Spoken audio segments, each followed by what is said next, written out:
Good morning students. आज हम class 10th में मैथ्स के एपी चैप्टर में एक्सरसाइज 5.4 के क्वेश्चन नंबर 4 से स्टार्ट कर रहे हैं। तो सबसे पहले आइए हम क्वेश्चन नंबर 4 को समझते हैं।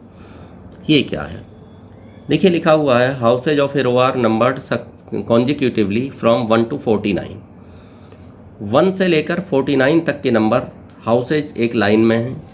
इस तरह से जैसे कि मैं यहाँ दिखा रहा हूँ, ये एक लाइन में हाउसेज हैं और ये 49 हाउसेज हैं। ये तो मैंने 8 रखे हुए हैं आपको समझाने के लिए, लेकिन वहाँ 1 से लेके 49 नंबर तक ऐसे ही लिखे गए हैं हाउसेज के नंबर। तो देखिए आप समझिए ज़रा इसको, 1 से लेके 49 तक के हाउस के नंबर हैं। Show that there is a value of x such that the sum of the number of the houses preceding the house numbered x is equal to the sum of the number of the house following it. क्या मतलब हुआ? Find the value of x. क्या मतलब हुआ? मतलब ये हुआ कि एक मकान का नंबर ऐसा है कि उससे पहले वाले जो मकान नंबर हैं उनका टोटल और उसके बाद वाले जो मकान नंबर हैं उनका टोटल बराबर होगा, सम बराबर होगा उनका। तो बताइए वो किस नंबर का मकान है? 1 से लेके 49 तक नंबरिंग की गई है हाउसेज पे, वो किस नंबर का हाउस है ये पता लगाना है। तो चलिए एक और इसमें मैं एक आपको छोटा सा एग्जाम्पल दे रहा हूँ, बिल्कुल सेम। ये देखिए 1 से लेके 8 तक के मकान नंबर पड़े हुए हैं। एक लाइन में 8 हाउसेज हैं और 1 to 8 उन पर नंबर पड़े हुए हैं। तो किस नंबर का मकान वो है जिससे पहले वाले नंबर्स का टोटल और बाद वाले नंबर का टोटल बराबर हो?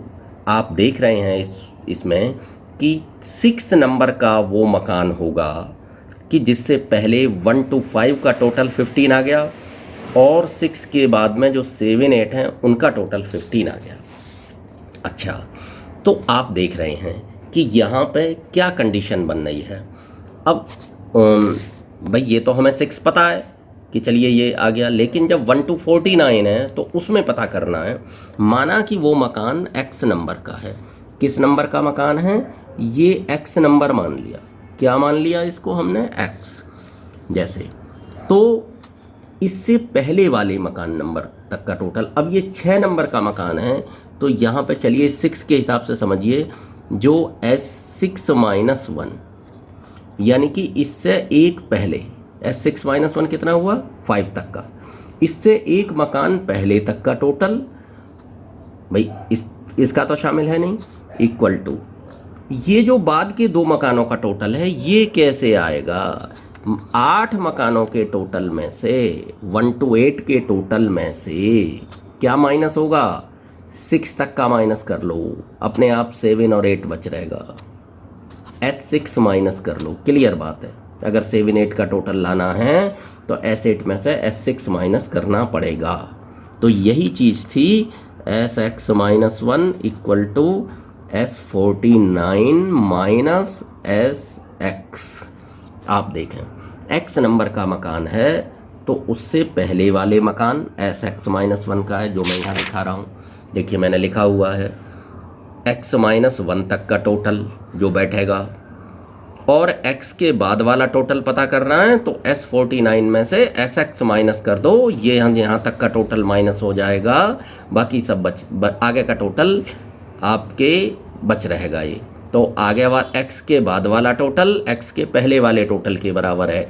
x से पहले x - 1 तक का टोटल है इनका, x से पहले x - 1 का टोटल है, x से पहले x - 1 तक का टोटल है। देख रहे हैं आप, x के बाद में इनका टोटल है, बाद वाले जो नंबर हैं 49 तक का, तो ये बराबर हैं। तो इसके लिए क्या किया गया है? S(x - 1) equal to S49 minus SX। देखिए हिंट भी दे रखा है, लेकिन हिंट आपके समझ में आता नहीं कि ये कहाँ से आ गया। तो अब आप समझ गए होंगे कि x नंबर से पहले वाले मकानों का टोटल और उसके बाद वाले मकानों का टोटल बराबर आ गया है। तो क्लियर है कि अगर 49 है ये तो S(x - 1) तक का टोटल इक्वल टू होगा S49 में से, अब इनका निकालना है बाद वालों का, तो भाई x को भी शामिल करना होगा, टोटल SX तक का टोटल माइनस करना होगा। चलिए अब S X minus one formula क्या होता है आपके पास, जैसे कितने हैं एक्स माइनस वन, कितने नंबर हो गए एक्स माइनस वन, तो x minus one upon two n upon two, और ए प्लस एल क्या होता है ए प्लस एल, तो ए क्या है वन, एल क्या है last number x minus one. Clear हो गया। एस 49 क्या हुआ एन अपॉन टू, तो 49 अपॉन टू, और ए प्लस एल क्या बनेगा, ए क्या है वन और एल क्या है 49 माइनस एस एक्स क्या है एस एक्स तक का निकालना है, तो एक्स अपॉन टू, और ए प्लस एल ए क्या है वन और लास्ट नंबर क्या होगा एक्स, जब एक्स तक का निकालेंगे तो last number x, one plus x, minus one से प्लस वन कट गया, तो x square minus x upon two equal to ये हो गया 49 इंटू 25। मैं आपको बता दूं ये कितना 50 हो गया, 50 में 2 का डिवाइड लगाओगे तो ये 49 इंटू 25 यहाँ पे आप देख रहे हैं 2 से कट जाएगा, माइनस एक्स स्क्वायर एक्स और एक्स प्लस वन, ये कितना आ गया x square plus x upon two, तो देख रहे हैं आप ये आ गया x square minus x upon two plus x square plus x upon two, x की मल्टीप्लाई करिए एक्स प्लस एक्स स्क्वायर या x square plus x equal to 49 into 25। ये देखिए अपॉन टू ले लीजिए पूरे में, x square minus x plus x square plus x equal to 49 into 25, minus x से प्लस एक्स चला गया तो 2x square upon two equal to 49 into 25, 2 से 2 कट गया तो x equal to under root 49 into 25, देखिए स्क्वायर है तो प्लस माइनस लगा दिया जाएगा, तो कितना आ गया प्लस माइनस 7 इंटू 5। या एक काम कर लीजिए आप कि जो x नंबर है चलिए हटा दीजिए plus minus,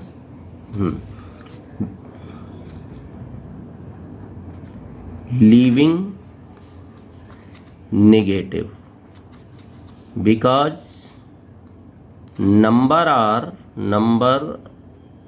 are positive, numbers positive हैं। देखिए x क्या है नंबरिंग है 1 2 3 4 5 इस तरह की नंबरिंग है, और नंबरिंग कैसी होगी पॉजिटिव, तो मैंने वहीं हटा दिया है, केवल अंडर रूट प्लस का रखिए वो, तो 35, तो 35 नंबर का वो मकान होगा जिससे पहले वालों का टोटल और बाद वालों का टोटल 40 मतलब 36 से 39 तक का टोटल और 1 से 34 तक का टोटल बराबर बैठेगा। 35 नंबर का वो मकान होगा जिससे पहले वाले मकानों का टोटल और बाद वाले मकान नंबर्स का टोटल बराबर बैठेगा। यस, तो क्लियर हो गया है। एक बार आप देख लीजिए, इस तरीके से है, पूरा समझा दिया है मैंने आपको अच्छी तरीके से। अब आप ये पार्ट देख लीजिए।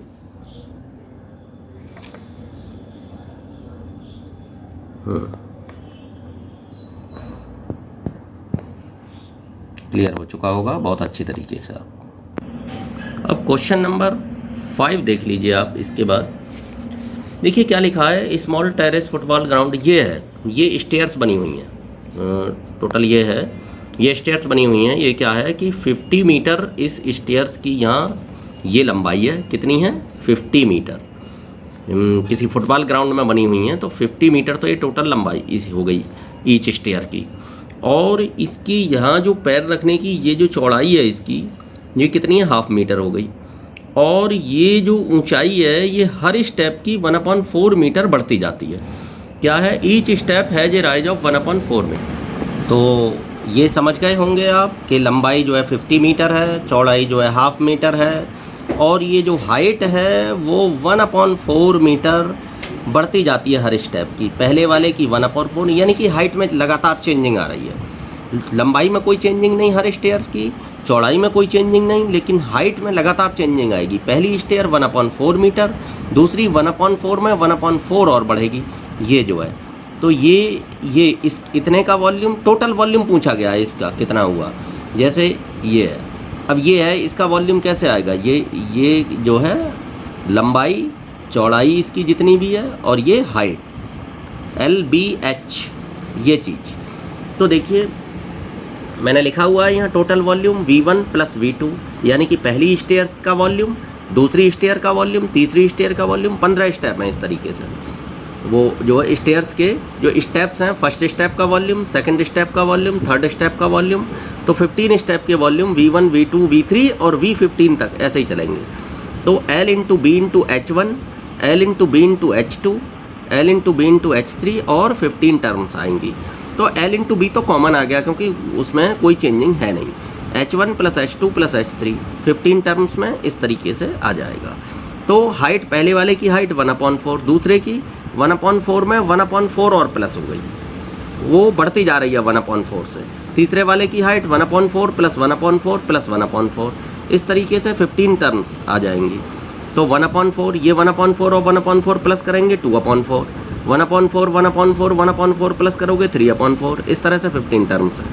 अब जरा हम इसको देखें कि ये इन टर्म्स का टोटल फाइंड करना है, तो मैं यहाँ लिखे देता हूँ कि ये कैसे आया कि Sn इक्वल टू n/2 और 2a प्लस n-1d। ध्यान आ जाएगा कि इस फार्मूले से निकाला गया है। तो a इक्वल टू 1/4 और d equal to 2/4 minus 1/4, second term में से फर्स्ट टर्म माइनस कर दीजिए 1/4। तो a और d क्लियर हैं, वो वैल्यू यहाँ लगा दी n/2। n कितना है, 15 टर्म है तो 15/2 2a 2 इंटू 1/4 प्लस n-1 15-1 और d की वैल्यू 1/4। इसे कैलकुलेट कर लिया। इसको जब कैलकुलेट कर लिया, देखिए ये 25 वो जो था 25 आ गया यहाँ, 50 इंटू 1/2 बाहर, और अंदर ये 15/2 और 1/2 प्लस 7/2। 7/2 कैसे आया, देखो 1/2 तो ये आ गया 2 से कट करके, और ये 15-1 14 अपॉन में 4 है, 2 से कट जाएगा, 2 7 जा 14 और 2 2 जा 4, तो 7/2 आ जाएगा। अब देखिए 7/2 और 1/2 ये 8/2। अब ये 2 से काट दिया, 2 2 जा 4, वो 2 4 जा 8 और फिर 2 2 जा 4, 15 2 जा 30, 30 25 की मल्टीप्लाई 750 मीटर क्यूब। आप एक बार इसको चेक कर लीजिएगा, पूरे को एक बार और देख लीजिएगा यहाँ। ये देखिएगा 5th क्वेश्चन जो है, समझ चुके ही हैं आप इसको, ये और ये देखिएगा। तो इस तरह से आपकी ये ऑप्शनल एक्सरसाइज अब फिनिश हो गई। तो स्टूडेंट्स अब एक एक्स्ट्रा क्वेश्चन देखते हैं। If the ratio of the sum of first n terms of the 2 APs is 7n + 1 ratio 4n + 27, find the ratio of their mth term. यानी कि दे रखा है ratio of sum of first n terms of 2 APs, तो Sn और Sn dash अलग करने के लिए बनाई गई है कि डैश से वो AP अलग हो गई, Sn डैश। क्या रेशो है, 7n + 1 अपॉन 4n + 27। तो Sn का फार्मूला n/2 और 2a प्लस n-1d अपॉन, और ये n/2 और 2a डैश लगा देता हूँ मैं क्योंकि उसकी फर्स्ट टर्म चेंज है दूसरी AP की, प्लस n-1 और d dash equal to 7n + 1 upon 4n + 27। n/2 से n/2 चला गया। अब यहाँ आप देखिएगा कि हमें निकालना है ratio of their mth term.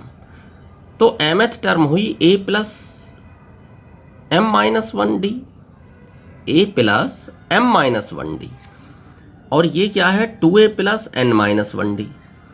तो हमें 2 कॉमन चाहिए, तभी तो a+ आएगा, 2a+ और वो a+ चाहिए। तो 2 कॉमन चाहिए। 2 कॉमन निकालने के लिए अब इसमें से 2 कॉमन निकलेगा तो 2m-1 ले लें। n equal to put n equal to 2m-1 दोनों साइड में पुट कर दीजिए। 2a प्लस 2m-2, ये देखिए 2m-1 यहाँ पुट करेंगे और -1 तो 2m-2 हो गया। भाई n की जगह 2m-1 पुट करेंगे और -1 और है तो 2m-2 हो गया। और d upon 2a dash plus 2m-2 और d डैश इक्वल टू, यहाँ भी n की जगह 2m-1 पुट कर दीजिए +1 अपॉन 4 और 2m-1 प्लस 27। तो देखिए 2 कॉमन लूँगा अब मैं, a plus m-1d, a plus m-1d upon 2 common ले लिया, a plus m-1d equal to 14m-7 plus 1 upon 8m-4 plus 27। 2 से 2 कैंसिल, tm ये a डैश और d डैश हैं, a डैश और d डैश हैं तो tm upon t dash m, यानी कि अब m एक टर्म में आ गया जो कि sn और sn डैश थी वो अब निकल के tm और tm डैश हो गई। तो 14m-6 अपॉन 8m प्लस 23, ये आंसर आपका आ गया। उसने कहा है रेशो फाइंड करिए, रेशो निकल के आ गया। ये बोर्ड में आया हुआ क्वेश्चन है, मैं आपको बता दूं, CBSE बोर्ड में आया था एक बार ये क्वेश्चन, तो इसलिए आप इसे ध्यान से समझ लें एक्स्ट्रा प्रॉब्लम के रूप में। तो फिर से एक बार मैं बता रहा हूँ आपको अब कि ये n इक्वल टू 2m-1 मैंने क्यों रखा है। देखो अगर मैं आपको इसे करके दिखा रहा हूँ, क्वेश्चन सोल्व हो चुका है हालांकि, बस ये बताना है मुझे कि n इक्वल टू 2m-1 ही क्यों रखा है। देखिए अगर मैं इसमें से 2 कॉमन ले लूँ, क्या था 2a प्लस n-1d है, क्या है 2a प्लस n-1d और नीचे लिखा है 2a डैश प्लस n-1 और d डैश। इसमें से मैं 2 ऊपर से कॉमन लूँ तो क्या आ जाएगा a प्लस n-1 अपॉन 2 और d, और ये 2 इसमें से कॉमन ले लूँ तो a dash plus n-1 upon 2 और d डैश, ये आ गया। तो आप देख रहे हैं कि जो अब हमें ये क्या लाना है, हमें ये क्या चाहिए, हमें चाहिए tm और t डैश m। अब tm क्या है, a प्लस m-1d, ये चाहिए भाई, ये है और ये चाहिए। तो देखो आप n-1 अपॉन 2 m-1 के बराबर रख दिया मैंने, तो n-1 2m-2, तो n equal to 2m-2 plus 1 that is 2m-1। ये मैंने दिखा दिया आपको कि ये कैसे आया n इक्वल टू 2m-1, क्यों कि हमें ये चाहिए तो a प्लस m-1d चाहिए, और अगर 2 कॉमन लेते हैं तो मिलेगा n-1 अपॉन 2d। तो n-1 अपॉन 2d बराबर हुआ m-1 के, और इससे कंपेयर करके n की जब वैल्यू निकाली तो 2m-1, इसलिए सीधी बता देते हैं स्टूडेंट्स को कि भाई n इक्वल टू 2m-1 रख लीजिए, अदरवाइज यहाँ 2 कॉमन आने में फिर दिक्कत होगी, तो 2m-1 रख लीजिए। और ये मैंने आपको ये प्रूव करके बता दिया कि n की वैल्यू 2m-1 ही क्यों आती है। अब आपको क्लियर हो चुका होगा कि ये जो अगर मैं 2 कॉमन ले रहा हूँ तो a plus n-1 upon 2d और वैसे a प्लस m-1d, तो ये n-1 अपॉन 2d m-1 के बराबर हो गया और n की वैल्यू 2m-1 निकल के आ गई। आप इस क्वेश्चन को अब देख लीजिएगा अच्छी तरीके से। ये था, फार्मूला लगा दिया, n अपॉन 2 कट गया यहाँ पे, और n equal to 2m-1 put कर दिया, ये निकल के आ गया, 2 कॉमन ले लिया, ये आ गया, कॉमन लेने के बाद हमारा ये आ गया, और ये tm और t डैश m बन गया, और ये ऑटोमेटिक चलता चला गया उसके हिसाब से। बस आ गया, आसान सा क्वेश्चन है, मुश्किल नहीं है, सभी कर सकते हैं इसको, थोड़ा सा बस ये ध्यान देना है और कुछ नहीं, बिल्कुल सिंपल क्वेश्चन हो गया है अब ये, क्योंकि समझ आ गया है तो सिंपल हो गया। Thank you, have a nice day students.